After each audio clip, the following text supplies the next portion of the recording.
Family Theater presents Jeff Chandler and Colonel Francis Gabreski.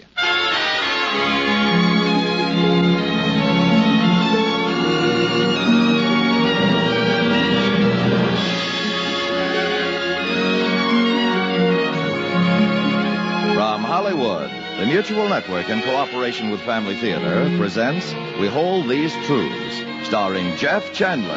Colonel Francis Gabreski will be your host.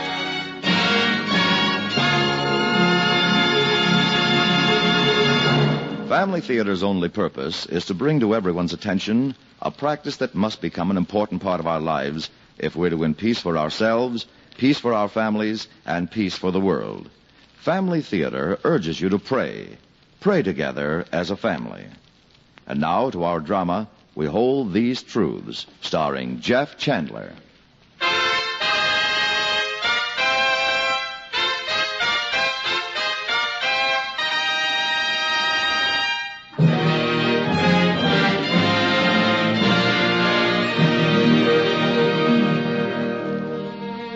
Many, many years ago, Macaulay, one of the poets of our Western civilization, wrote, "And how can man die better than facing fearful odds for the ashes of his fathers in the temples of his gods?" With that motive, Horatio defended the bridge across the Tiber in ancient Rome. With that motive, brave men determined to be free have died on 1,000 battlefields of history. The ashes of his fathers and the temples of his gods. This nation, of course, is founded upon God, not upon gods.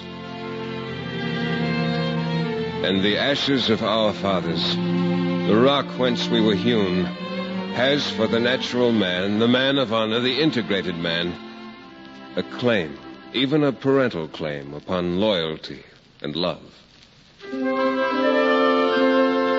We celebrate the birthdays of those we love.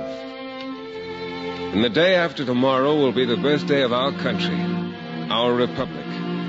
Her 176th birthday, which is hardly past the teething stage in the life of a nation.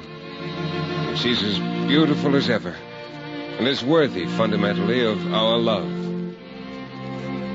Yes, sir.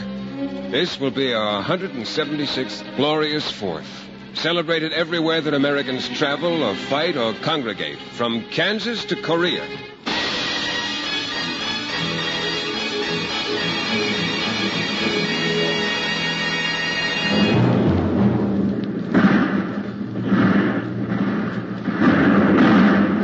Cease fire! Yes, sir. Third section. Yes, sir. This is still Sergeant Rudolph. Okay. What are we stopping for, Sarge? There's more Reds over that hill. The battalion just says stand by. They're stopping to give me a rest, that's what. Yeah. I'll bet it just wears out your little arm pulling that lanyard. Boy, howdy, you can say Hey, that what's again. Wayne got there? What you got, Wayne? Don't you guys know what day it is? Well, it can't be Christmas. Sergeant Rudolph's nose ain't red. Yeah, that's very funny. That's the 4th of July, man, which we celebrate in the United States. And these are called firecrackers. Hey, look what he's saying. Man, a whole string of them. Hey, let's set them off. Hey, well, that's the whole idea. You got to celebrate the 4th. Somebody got a match? Yeah, here. Hey, and wait, don't use a match. You blow your gold-earned fingers off. Yeah, what if it explodes in your hand? You could get a bad powder burn. Well, here, use this cigarette. Oh, careful, Wayne. I knew a fellow once that... All right. Now stand back, you guys. Be careful. Look out!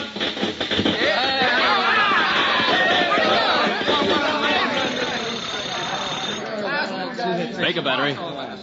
Third section, Sergeant Rudolph. What goes on now, Sarge? Oh, yes, sir. Oh, Roger. You know there's something on that phone. All right, gang. Let's get to work. Oh, no, Sarge. Now, there's Flanagan's mob opening up. I think the infantry's coming through. Okay, same range, 4, 100. Set. Ready. Ready on 3. Fire!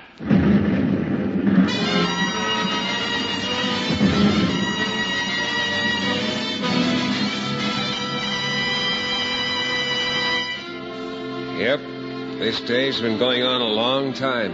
till it's got in our blood. And although we're not one race of people, believing as we always have in unity and diversity, we have got some customs, like Sunday dinner, sports, and the Thanksgiving turkey, the volunteer fire department band, and fireworks on the 4th. Breathes there a boy with soul so dead, who never to himself hath said, this darn thing may blow off my head. Elmer! Come right back up on this porch! Gee, Ma, just let me set out this cannon cracker. Elmer!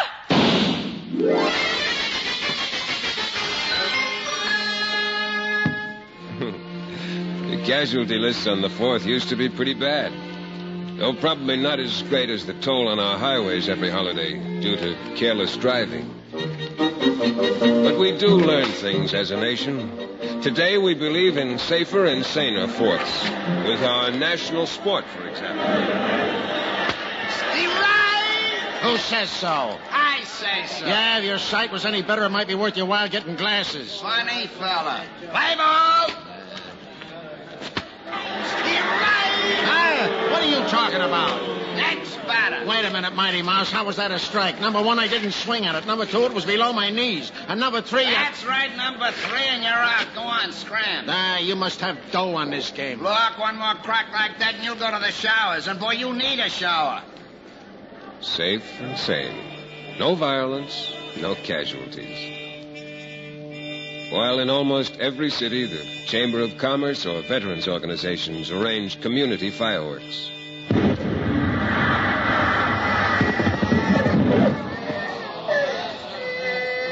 Oh, she's frightened. Don't cry, honey. It was just a pretty rocket. Maybe we shouldn't have brought her. Oh, why, sure. She's not his big girl. You're not scared, are you, sweetheart, huh? Sure not. It's the birthday of your country. Mine, too. Mine, too.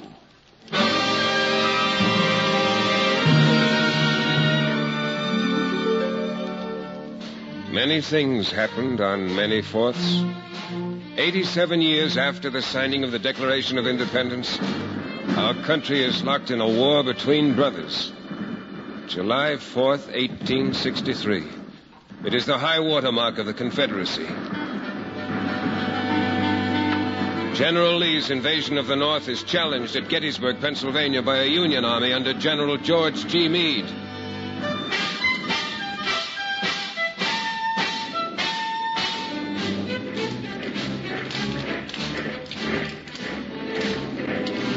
Hey, they're unfurling our flag. The stars and bars.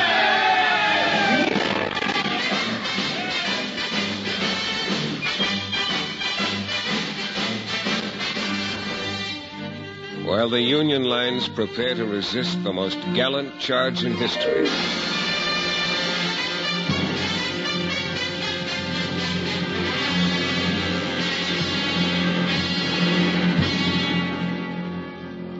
It's kind of suspicious. They're ceasing fire with their artillery. Boy, they're probably just cooling the guns. I sure hope you fellas said your prayers. Fall in! Fall in, the company! You'll have 15,000 men, counting support on the right by General Wilcox and on the left by General Pettigrew. Good luck, General Pickett. God bless you. Thank you, General Lee, sir. P Company, President accounted for. 15,000 heroes in gray, prepared to assault a larger Union force and its ominously silent artillery, entrenched and in position on Cemetery Ridge.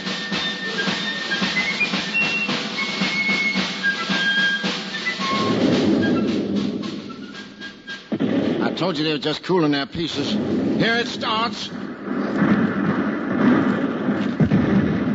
Well, it's the 4th of July. They couldn't pick a better day for shooting them cannons.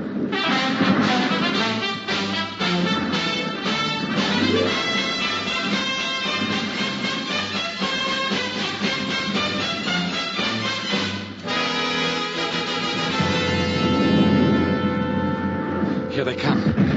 And a ghost, and there must be a million of them. Give me them field glasses. They're brave men marching to their deaths like they'd be going to a picnic. There's their 1st regiment. Can you make it out, Sergeant? It might be Louisiana outfit. Now their 2nd wave. Right behind them. Spread out! Spread out more, you rebels! Spread out? Whose side are you on, Sergeant? I'm on the side of all brave men, Americans like ourselves. They've not been dented yet. There's Stas, the first of them down. Look at that. Look at how they close ranks and keep coming. Stepping right over the bodies of the others. How can they live through that? How can we live if they get up here? Look at that, their whole front rank. Aye, it's finished. God rest their souls. May God have mercy on them. All right, men. At 200 yards. Aim. Steady now, steady now. You're not recruits on the Boston Common. Fire! The elements on the right and left flank of the charge fall back, but the center with General Pickett does not flinch, though 1,000 have already fallen. At the double!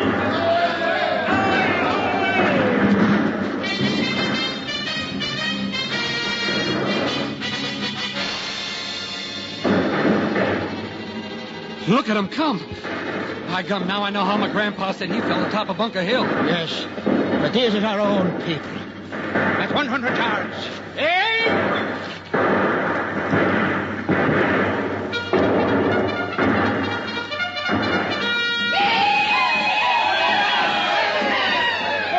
Pickett's remaining men sweep on. A pitiful few survivors even succeed in piercing the Union lines, only to fall exhausted. They're cheered for their courage by their very enemies.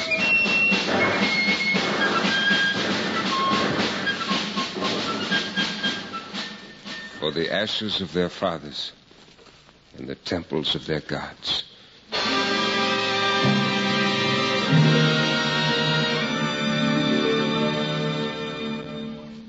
Well, I reckon I'm your prisoner, Yank. And on the 4th of July, too. You mean to say you people know about the 4th of July? Know about it? Why, you jug-headed, goat-whiskered Yank. Where do you all think the revolution started? Massachusetts, naturally. Massachusetts? It was Virginia. It was Massachusetts. I ought to know. Why, you're crazy in the head. Why, I bet even foreigners know it was Virginia. Whoever heard of Virginia? I tell you, it was Massachusetts. No prisoner. By golly, I think I better knock some history into your empty head. Oh, you hadn't a fighting for one day, huh? Well, if I can't lick you, I'll go back to being a drummer, boy. Come on. It was Massachusetts. It was Virginia. Stop it. And on the cemetery ridge. Imagine fighting. And in the cemetery. And what do you say, Mr. Yankee Sergeant? I suppose you think General George Washington come from Massachusetts. Certainly not. That's ridiculous. What did I tell you? Massachusetts. Everybody knows that General George Washington was a Tipperary man. Now, get in your proper places like good boys.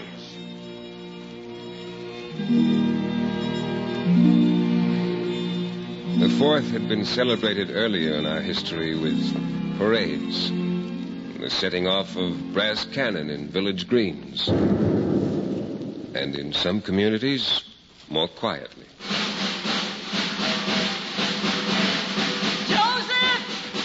Joseph, put by that drum and come inside. Your father's going to read the Declaration of Independence to the family. Yes, Mother. Consarn it. And everywhere, by the ringing of bells,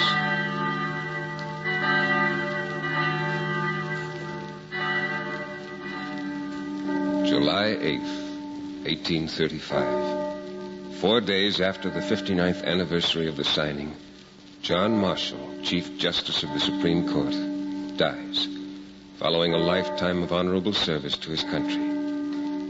It was then, and not earlier, that the Liberty Bell rung to announce his demise first showed the characteristic crack in its surface.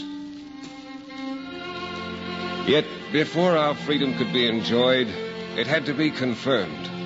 Our infant republic, not without friends, yet beset by enemies, is challenged to show whether she will pay or fight.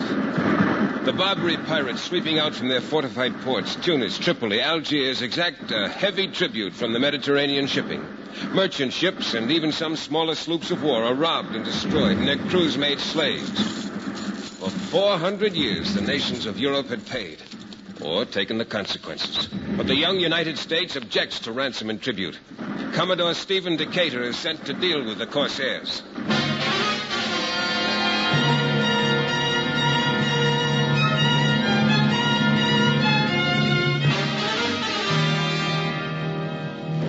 friendly Leathernecks see the shores of Tripoli as an American squadron pushes back the Algiers pirate fleet. White flag ashore! White flag ashore, sir. Yes, it appears like they want to parley. Hold fire, Mr. Tyler. Have gunners and mates stand by. Aye, aye, sir. Enemy dory! White flag aloft! Where away? Straight off the port bow, sir. Mr. Tyler? Yes, sir. What do you make of the dory? There's a high-ranking gig. I'd say an emissary from the Bay of Algiers. Shall I turn out a guard of honor, sir? Not at all. These people are not honest enemies. They're pirates.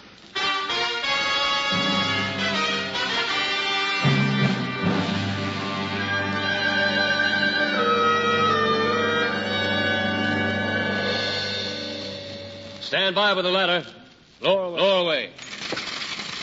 What does that costume signify? The one in the lead coming aboard now. Pretty high, I'd say, sir. Grand Vizier's staff. Mm-hmm. My compliments to your commanding officer.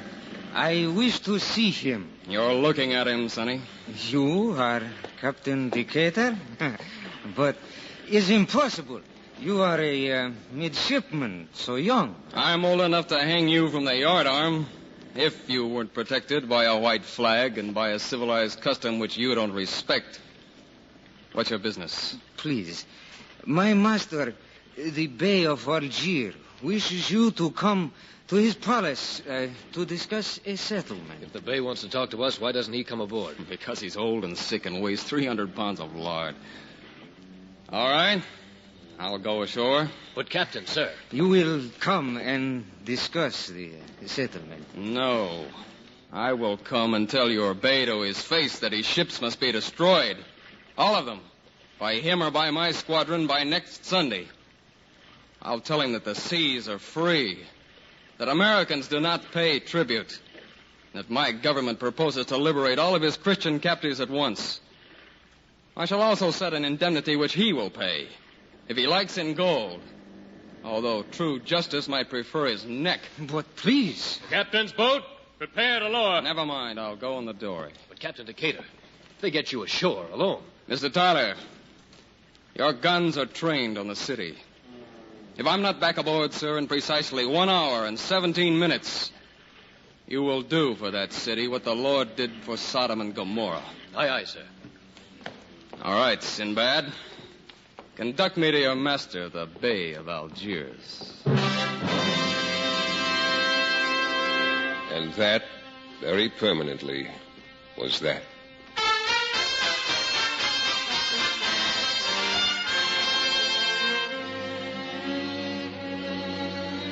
"40 years earlier, May 15th, 1776, the Confederate soldier may have been right in claiming his state as the birthplace of our independence.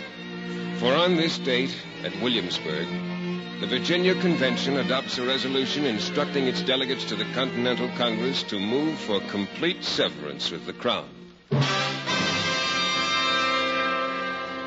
June 7th, 1776. In accordance with these instructions, Richard Henry Lee of Virginia makes the motion. Who seconds the motion? I second it, Mr. President. John Adams of Massachusetts.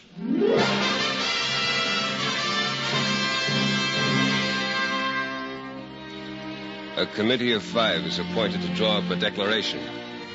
John Adams, Benjamin Franklin, Roger Sherman, Robert Livingston, and the chairman, Thomas Jefferson.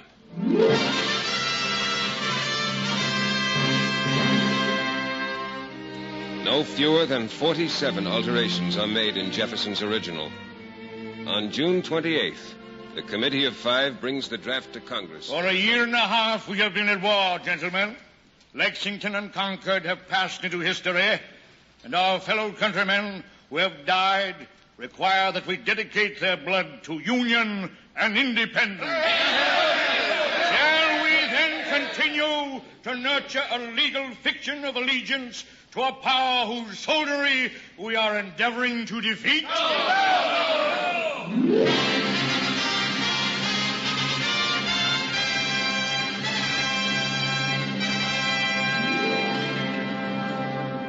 On July 2nd, the declaration is adopted. On July 4th, It is signed. Hear ye! In Congress, July 4th, 1776, the unanimous declaration of the 13 United States of America.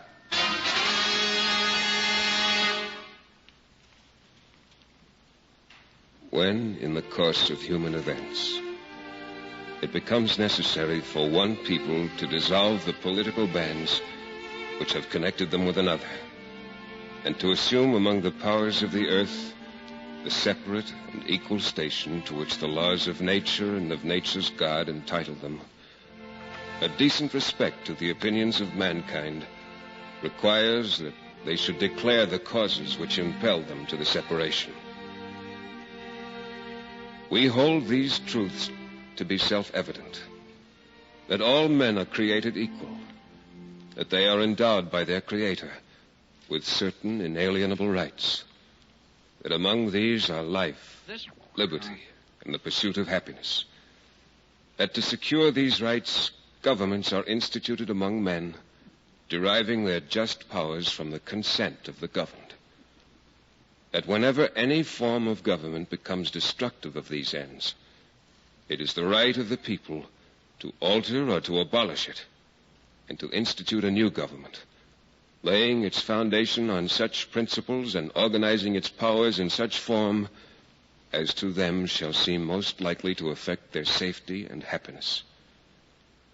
Prudence, indeed, will dictate that governments long established should not be changed for light and transient causes, and accordingly, all experience has shown that mankind are more disposed to suffer while evils are sufferable than to right themselves by abolishing the forms to which they are accustomed.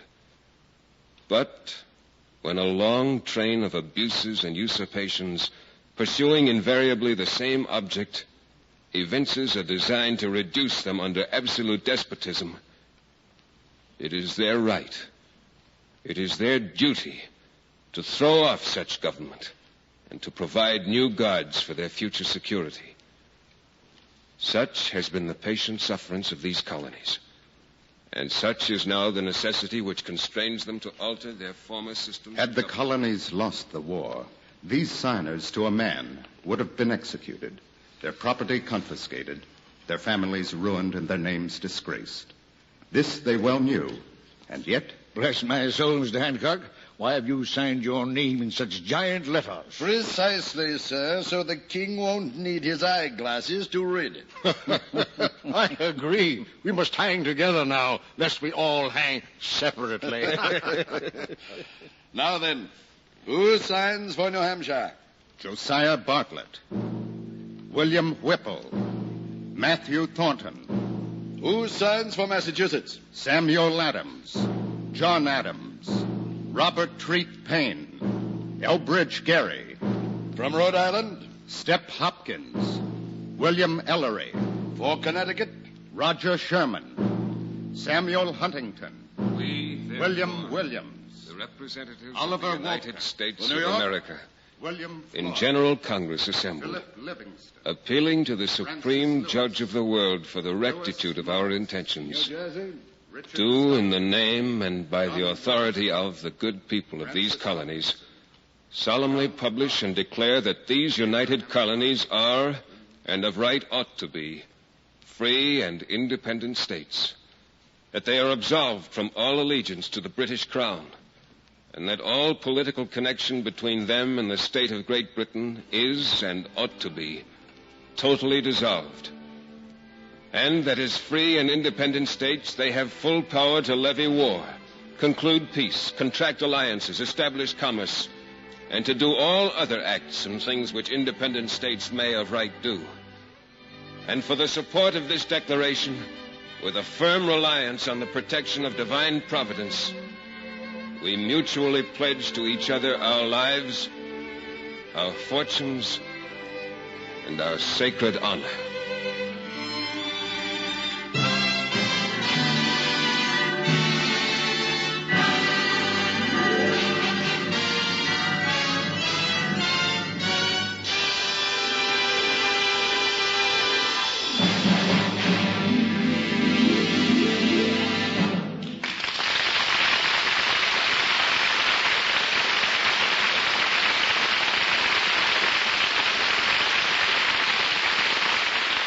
At this time, Family Theater takes pleasure in presenting our host for this evening, America's leading jet combat pilot, distinguished ace of World War II, and with us after 2 years of duty in Korea as commander of the 51st Fighter Interceptor Wing, Colonel Francis S. Gabreski. This is Colonel Gabreski.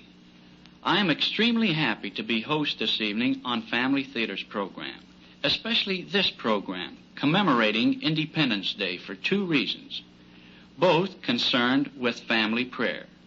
First, as you know, July 4th this year has been designated by the President as a National Day of Prayer, and he has urged all Americans on that day to seek divine guidance. Second, I am glad of this opportunity to testify to the effectiveness of family prayer. I think I know something about that, and I have no hesitancy. In fact, I may have a duty to acknowledge that protection, because it happens that I have never gotten in that cockpit without literally turning the ship over to him, and have said every time, "God, take over." I'm pretty sure he did, and I think I know why. The prayers of my family at home, praying as a family for the absent member. That is why I agree heartily with the message that Family Theater brings its listeners each week, and endorse and recommend this program's great and very true slogan, "The family that prays together stays together." Ladies and gentlemen, I ought to know. More things are wrought by prayer than this world dreams of.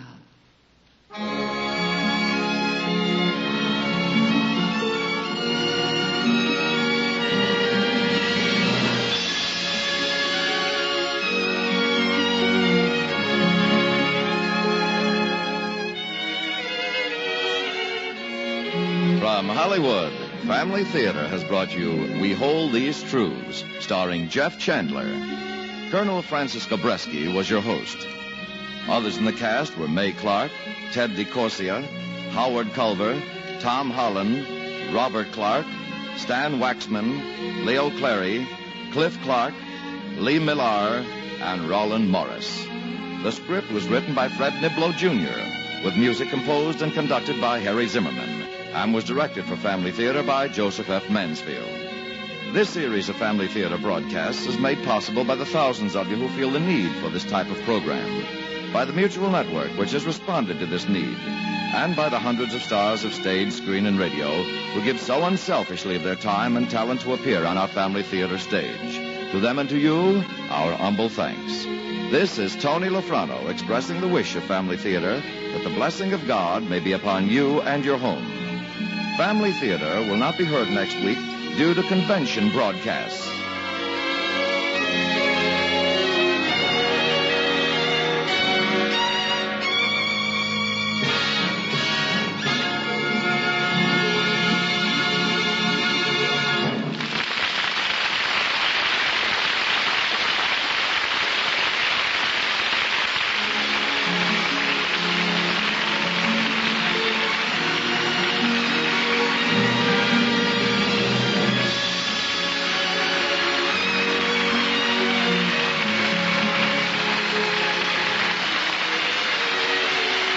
Family Theater is broadcast throughout the world and originates in the Hollywood studios of the world's largest network.